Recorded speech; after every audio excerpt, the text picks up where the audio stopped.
বন্ধুগণ, আমার বাবাজিরা রে,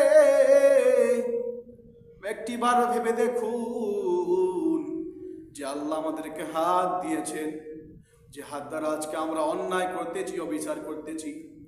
আমার বন্ধুগণ, আল্লাহ যদি আমাকে দুটি হাত না দিতেন তাহলে কি আমরা পারতাম এই হাত দিয়ে মানুষকে জুলুম করতে, এই হাত দিয়ে ঘুষের টাকায় স্বাক্ষর করতে, এই হাত দিয়ে কাউকে থাপ্পড় মারতে, কাউকে চর মারতে? বন্ধুগণ, একটুবার ভেবে দেখুন, যাদের হাত নাই তা যদি এত আফসোস করে আল্লাহর কাছে, আল্লাহ আমি কি ভুল করেছিলাম, কেন আমার হাত দুটি তুমি দিলে না? ওরে আল্লাহর বান্দা, তুমি আজকে আল্লাহ তাআলার নিয়ামত হাত পেয়ে তুমি এই হাতের মর্যাদা পালন করতেছো না। এই হাত দিয়ে তুমি মানুষকে কষ্ট দিচ্ছ, আঘাত করতেছ। আমার বাবারা, গভীর মনোযোগ দিয়ে শুনুন, যদি আল্লাহ তাআলা আমাদেরকে দুটি চোখ না দান করত তাহলে আজকে আমরা এই মসজিদ চোখে দেখতাম না, এই মাহফিল চোখে দেখতাম না, তেমনি ভাবে খারাপ কাজগুলো আমাদের চোখে পড়তো না, বেগানা নারী চোখে আমাদের পড়তো না। আমার বন্ধুগণ, যাদের চোখ নেই, যারা অন্ধ, তারাই বুঝে একমাত্র চোখের মর্যাদা। আজকে আপনি আমি চোখ পেয়ে ভাবতেছি চোখ আর কি জিনিস।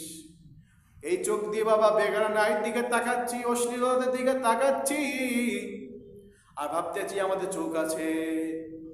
ও ভাই, যাদের চোখ নাই তাদের দিকে একটিবার ভেবে দেখুন, তারা চোখের জন্য কত আফসোস, কত অজুহাত, কত কন্না করে আল্লাহ বলে, আল্লাহ আমাকে তুমি দুটি চোখ দাও, আমি আর তোমার থেকে কিচ্ছু চাই না। তবু আল্লাহ তাদেরকে দুটি চোখ দিল না বাবা। আর তুমি এই চোখ পায়া চোখের মর্যাদা, চোখের সম্মান তুমি রক্ষা করতে পারতেছো না। ওরে আল্লাহর বান্দা,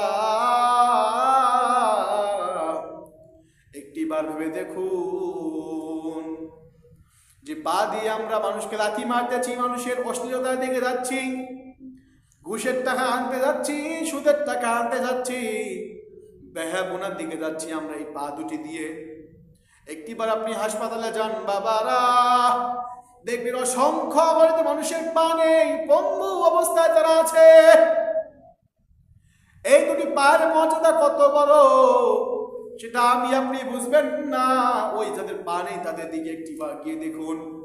এই জন্য বলি ভাই, মাঝে মাঝে হাসপাতালে যেতে হয়। তাছাড়া আমাদের সুস্থ, আল্লাহ তাআলার নিয়ামত সুস্থতা কত বড় আমরা বুঝবো না। তাই বলি ভাই, মাঝে মাঝে একটিবার হাসপাতালে যাবেন। আপনার কাজ নেই তবু আপনি হাসপাতালে যাবেন, যে দেখবেন বেডে কত অসুস্থ মানুষ শুয়ে কান্না করতেছে। কেউ হাসপাতালের বেডও ঠিক মতো পাচ্ছে না, খাবার পাচ্ছে না, পানি পাচ্ছে না। ওরে আল্লাহর বান্দা, তুমি আমি সব নিয়ামত পাওয়ার পরে আল্লাহ তাআলার শুকরিয়া আদায় করতে পারতেছি না। এর চেয়ে আমাদের অতি কৃতজ্ঞ আর কি হতে পারে? এই জন্য বলি ভাই, সময় থাকতে আমাদের রবের দিকে ফিরে আসা দরকার। যদি আল্লাহ আমাদের হাত পা চোখ কান না দিত, তবে আমরা বুঝতাম যে আমাদের এই অমূল্য সম্পদের কত বড় মর্যাদা।